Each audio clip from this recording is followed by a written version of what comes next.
Ikki do'st restoranda suhbatlashib o'tirmoqda. Ularning biri muzikant va u fleyta chalishidan norozi bo'lib gapira boshladi.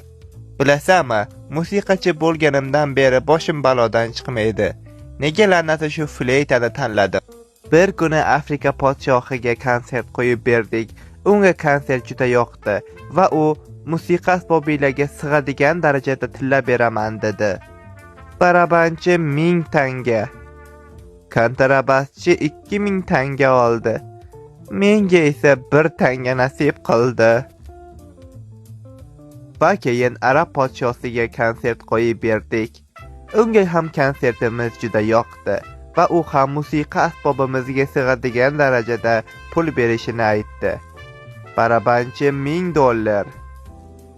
Kontrabaschi $2000. Va menga yana o'sha kopeyka. Umidimni so'ndirmadim va keyingi safar yaxshi bo'lar deb rus podshohiga ham konsertga bordim.